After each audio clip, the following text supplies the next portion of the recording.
ধর্মীয় সম্প্রীতি, সহনশীলতা ও ব্যক্তি স্বাধীনতা প্রকাশের ক্ষেত্রে ইউরোপে অনেক দেশের জন্য আদর্শ ছিল পর্তুগাল। এমন পরিবেশে অনেকেই স্থায়ী বসবাসের জন্য বেছে নেন দেশটিকে, যাদের মধ্যে রয়েছে বিভিন্ন মুসলিম দেশের অভিবাসীরাও। তবে সাম্প্রতিক বছরগুলোতে দেশটিতে বেড়েছে বর্ণবাদ, জেনোফোবিয়া ও ইসলামোফোবিয়ার মতো নানা ইস্যু। এছাড়া বর্তমান মধ্য ডানপন্থী সরকার ও কট্টর ডানপন্থী বিরোধী দলের নানা পদক্ষেপেও অস্বস্তিতে দেশটির অভিবাসীরা। চলমান নানা চাপের মধ্যে 17 অক্টোবর আরও একটি বিতর্কিত বিলের অনুমোদন দেয় পর্তুগালের পার্লামেন্ট। জনসম্মুখে মুখ ঢেকে বোরকা পরা নিষিদ্ধ করার প্রস্তাব আনে বিরোধী দলীয় কট্টর ডানপন্থী দল Chega. Socialist Party, Left Bloc, PCP ও লিব্রের মতো দল বিলটির বিপক্ষে ভোট দিলেও ক্ষমতাসীন পিএসডি, লিবারেল ইনিশিয়েটিভ ও সিডিএস এর ভোটে সংখ্যাগরিষ্ঠতার ভিত্তিতে বিলটির অনুমোদন দেয় পার্লামেন্ট। নতুন এই বিলে লিঙ্গভিত্তিক ও ধর্মীয় উদ্দেশ্যে মুখ ঢেকে বোরকা নিষিদ্ধ করার পথে হাঁটছে দেশটি।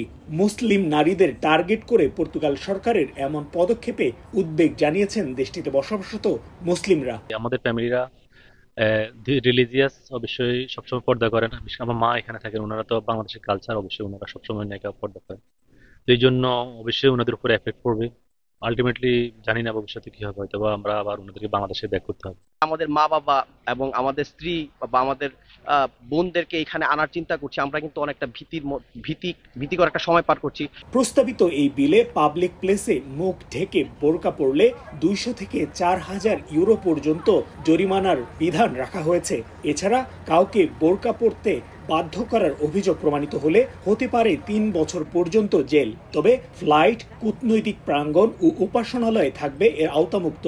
অনুমোদিত বিলটি এখন আলোচনার জন্য পাঠানো হবে সাংবিধানিক বিষয়, অধিকার, স্বাধীনতা এবং গ্যারান্টি সম্পর্কিত সংসদীয় কমিটিতে। এরপর নানা ধাপ শেষে বিলটি যাবে প্রেসিডেন্টের কাছে। প্রেসিডেন্ট মার্সেলো রেবেলো ডি সোজা বিলটিতে ভেটো দিতে পারেন অথবা যাচাই বাছাইয়ের জন্য পুনরায় পাঠাতে পারেন সাংবিধানিক আদালতে। প্রেসিডেন্ট বিলটিকে আইন হিসেবে সই করলে ফ্রান্স, অস্ট্রিয়া, বেলজিয়াম এবং নেদারল্যান্ডসের মতো ইউরোপীয় দেশগুলোর সঙ্গে যুক্ত হবে পর্তুগাল, যেখানে সম্পূর্ণ বা আংশিক নিষেধাজ্ঞা রয়েছে মুখ ঢেকে বোরকা পরার উপর। তবে বিলটি বৈষম্যমূলক এবং নারীর অধিকার লঙ্ঘন করে উল্লেখ করে এর নিন্দা জানিয়েছে অ্যামনেস্টি ইন্টারন্যাশনাল ও দেশটির মুসলিম কমিউনিটি। তারিকুল হাসান আশিক, সময় সংবাদ, লিসবন, পর্তুগাল।